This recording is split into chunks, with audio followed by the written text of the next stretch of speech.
Samuel ngoma edikan ti dunan. Na dabi so aba Jonathan ka kire nabofra okura nakode no se. Bramenko Philistine bensifo a wowo no hwan no ho. Nanso wanka kire n'agya.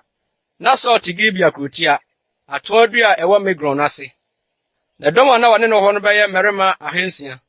Na Ahia woye Awurade sofo Elia wotena Silo no ba Pinehas ba Ikabod nua Ahitu ba hye asofotade no. Na oma no nim se Jonathan ko. Na afaya Jonathan pese ofam ko Filistifo bensifo no so no. Obotan a ano ye nam wo ofaha. Na obotan a ano ye nam nso wo ofaha. Biakoden di Bossis. Na biakoden di Sene. Biakwa no kire atifi fam Mikmas ntentenso. Na biakwa no kire anafo fam Giba ntentenso. Na Jonathan ka kire abranti a okura nakode no se. Bramie ntwam komomno tufo bensifo yi ho. Ebi Awurade bedi amayen.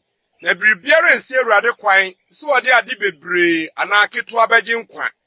Na nakode kura ne no ka kire no se. Ye de ewo wakoma m nyina. Tane wo ho hwe. Meka wo ho se de wakoma pe. Na Jonathan ka se. Hwe. Yere betwema ko nipa no ho akoyi yen ho akire won. Na so waka kire yen se. Munyina ho ne emra mo nchen a ene ebegyina yen gina bia ne yere mfuru nko won nchen. Na so waka se momfuru mra yen so a ene yebefra ko. Efiri se Awurade de wan hye yen sa na yei beye yen sa nkyerene. Na won ba no yiyi won ho kire Filistifo bensifo no. Na Filistifo no ka se. Hwe, Hibrifo no refri adi afi ntokuro a ohunta mu no mu. Na ensraba no mufu bua Jonathan ne nakode kura ne no se. Momforo mra ye nchen, na ye nkyere mo biribi. Na Jonathan ka kire nakode kura ne no se. Frodi machi na Awurade de wan hye Israel nsa. Na Jonathan de ne nsa ne nafre.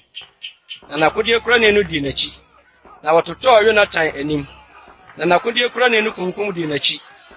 Na nipa edikan a Jonathan ne nakode kura ne kum won beye nipa aduon. Won peso a ebeye anantwie mpam ho funtum kwan fa so. Na ehu ba ensraban no mu. Pete mu ne edom no nyina mu. Bensifo ne fomfafo no nso ehu ka won. Na sase no wosoe. Na eyehu kese para. Na so ayonfo a wo Gibea Benjamin no hwe. Na hwe. Na nipakuo no rehwete fa hasene ha. Na so ka kire edom a wone no ho no se. Monkam na monhu de wafiri yemu kuo. Na wakane na hwe. Na Jonathan ne nakode kura ni ho. Na so ka kire Ahia se. Kofa Nyankopon adaka no bra. Nso eda no na Nyankopon adaka no wo Israelfo no nchen. Na so ne osofo no rekasa no. Filistifo nsram kitikiti ye no ko so do so ara. Na so ka kire osofo no se. Hwe wonsa. Na so ne edom a waka no ho no nyina hia boa ano ko nsraban no. Na hwe. Na wo nyina nkranche bobo na sene. Na aye kitikiti kese para. Nso Hibrufo a na waka Filistifo no ho kane a oni wonforo ba nsraban no mu firi asase a etwahia no so no. Won nso beka Israelfo a waka so ne Jonathan ho no ho. Na Israelfo a okohunta Efraim bipo so no nyina te se Filistifo adwane no. Won so tusan won ne won kon. Na Awurade gi Israel da no. Na okoyara kotwa mu belt awen. Na edren Israel merima da no. Na so kan oman no ntam se. No minka obiara obedidie ansa na onyunu adwo. Na mento matamfo so yure. Enti oman no mu obiara amfa duane ankana no. Na oman no nyina duru kwaye bi mu no. Na ewo wo fam. Na oman no duru kwaye no mu no. Na hwe ewo resoso. Nanso obiara amfa ne nsa ankona no.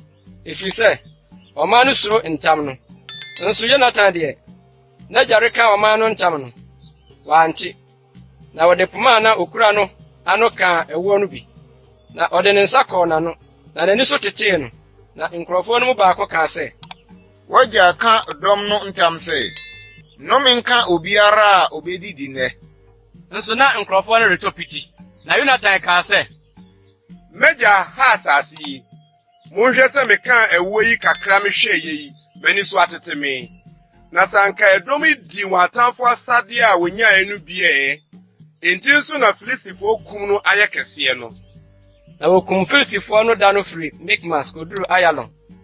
na ɛdɔm no tɔ piti sɛ na ɛdɔm no to kɔhyɛ asadeɛ no so na wɔfa enwan ne anantwie ma kunkum wɔn ɛfam na ɛdɔm no di nomogya mu na ɔka kyerɛɛ Saul sɛ hwɛ ɛdɔm no reyɛ Awurade bɔne sɛ odi no mogya mu na ɔka sɛ mo afom mummuni ɔbokɛseɛ mmra me nnɛ na Saul ka sɛ monhwete nkɔ ɛdɔm no mu nkɔka nkyerɛ wɔn sɛ momfa mo anantwie no mu nwan mmra me nkyɛn bekum wɔn ha ni na monyɛ Awurade bɔne sɛ mubedi no mogya mu.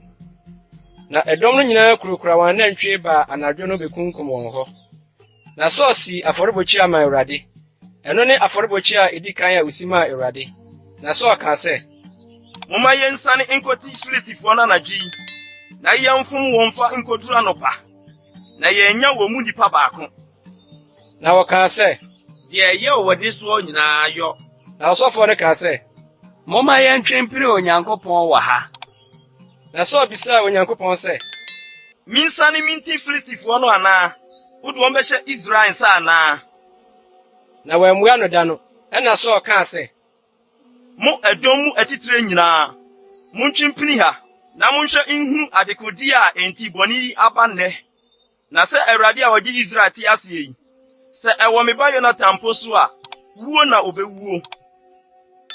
na ɛdɔm no mu biara ɛmmua no ɛna ɔka kyerɛɛ Israel nyinaa sɛ mo deɛ monkɔ afa na me ne me ba Yonatan so nkɔ afa. na ɛdɔm no ka kyerɛɛ Saul sɛ deɛ ɛyɛ wɔ w'ani soɔ no yɔ na Saul ka kyerɛɛ Awurade Israel Nyankopɔn sɛ manokora no adi na ɛbɔɔ Saul ne Yonatan na ɛdɔm no firi mu firi ɛna Saul kaa sɛ montwe me ne me ba Yonatan ntam ntonto na ɛbɔɔ Yonatan na Saul ka kyerɛɛ Yonatan sɛ kyerɛ me deɛ woyɔe na Yonatan ka kyerɛɛ no sɛ ka na mede me nsɛm poma timi kaa ɛwɔ kakra me hwɛɛyɛ hwɛ wuo na mewuo na Saul ka sɛ Yonatan Onyankopɔn nyɛ sa na ɔnkɔ so nyɛ sa sɛ wuo na wobɛwuo. na ɛdɔm no ka kyerɛɛ Saul sɛ Yonatan a wayɛ Israel mu agye adwuma kɛse ngu anaa ɛmpare no sɛ Awurade te ase yi ne tirinwi biako mpo rentɔ fam ɛfiri sɛ ɔne Onyankopɔn na ayɛ adeɛ ne da yi. na ɔman no gye Yonatan na wanwu ɛna Saul firi Filistifoɔ no akyiridie san baeɛ na Filistifoɔ no kɔɔ wɔn kurom na Saul dii Israel so hene no ɔne n'atamfo nyinaa kɔko hyiae ɔne Moab ne Amonfoɔ ne Edom ne Soba ahemfo ne Filistifoɔ koe na baabiara a ɔdane ne ho koeɛ no odii nim na ɔyɛ ɔmaniniɛ na okokum Amalekfoɔ na wɔgye Israel wɔn afomfafoɔ nsɛm nso Saul mmabarima ne Yonatan ne Iswi ne Malkisua na ne mama baanu din nie abakan no din de Merab na akumaa no din de Mikal na Saul yere din ne Ahinoam Ahimas ba na ne sahene din ne Abna Saul agya nua Ner ba na Saul agya Kis ne Abna agya Ner yɛ Abel ma na ɛko denden da Filistifoɔ so Saul nna nyinaa na sɛ Saul hunu ɔbarima ahoɔdenfo biara anaa obiara a wɔyɛ nam a ɔkɔfa no ba ne nkyɛn